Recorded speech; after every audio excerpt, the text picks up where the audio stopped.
নমস্কার বন্ধুরা, আশা করি আপনারা সবাই ভালো আছেন, সুস্থ আছেন। আমার চ্যানেল স্বাদিষ্ট ছেঁচেলে আপনাদের সবাইকে অনেক অনেক স্বাগত জানাই। আজ আমি নিয়ে চলে এসেছি পনিরের ল্যাংচা রেসিপি।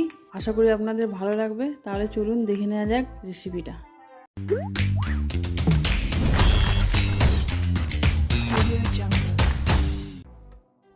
দেখুন বন্ধুরা, এখানে আমি 200 গ্রাম পনির নিয়ে নিয়েছি।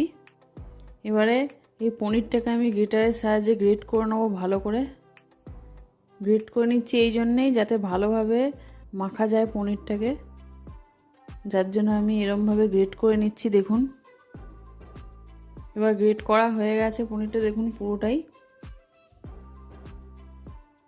এবার আমি এখানে 2 চামচের মতো ময়দা দিয়ে দিচ্ছি, হাফ চামচ বেকিং পাউডার, 1 চামচ চিনি, 1 চামচ ঘি আর 2টো এলাচের দানা খোসাটা বাদ দিয়ে এখানে দিয়ে দিচ্ছি। ভালো করে পনিরটাকে আমি মেখে নেব, একদম স্মুথভাবে মাখতে হবে। এরকমভাবে হাতের সাহায্যে থেসে থেসে নিতে হবে। খুব একটা বেশি প্রেসার লাগানোর দরকার নেই, হালকা হাতে একটু করলেই খুব সুন্দরভাবে মাখা হয়ে যাবে। দেখুন এরকমভাবে করে নিচ্ছি, এমনভাবে স্মুথ করে মাখতে হবে যাতে ল্যাংচাটা তৈরি করলে গায়ে যেন চিরফাট না ধরে। দেখুন বন্ধুরা কত সফট মাখাটা হয়ে গেছে আমার। এরকমভাবে আমি পুরোটা মেখে নিয়েছি। দেখুন এবার আমি ল্যাংচাগুলো তৈরি করার জন্য লেচি কেটে নিচ্ছি। দেখুন এরকমভাবে আমি আপনারা যেমন সাইজের করতে চাইবেন সেরকম করতে পারেন। আমি খুব ছোটও না বড়ও না, মিডিয়াম সাইজের করছি।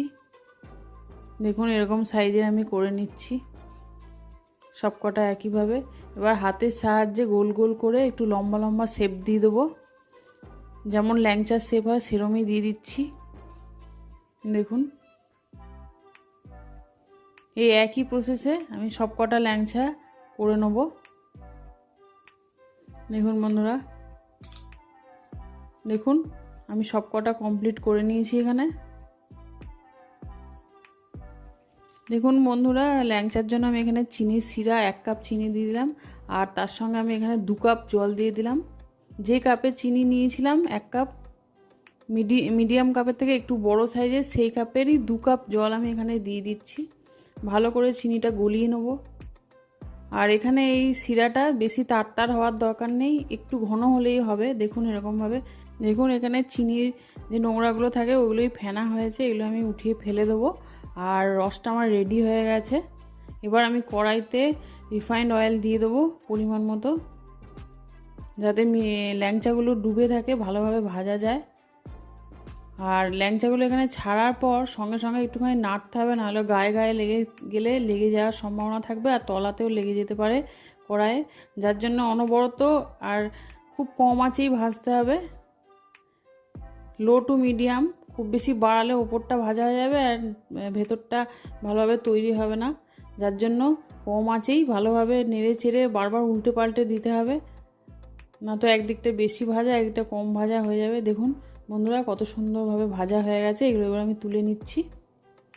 আরও যে কটা ছিল আমার সেগুলো আমি কড়াইতে দিয়ে ঠিক সেম প্রসেসেই ভেজে তুলে নেবো বন্ধুরা। দেখুন অনবরত নাড়তে হবে যাতে কালারটা সেম হয়।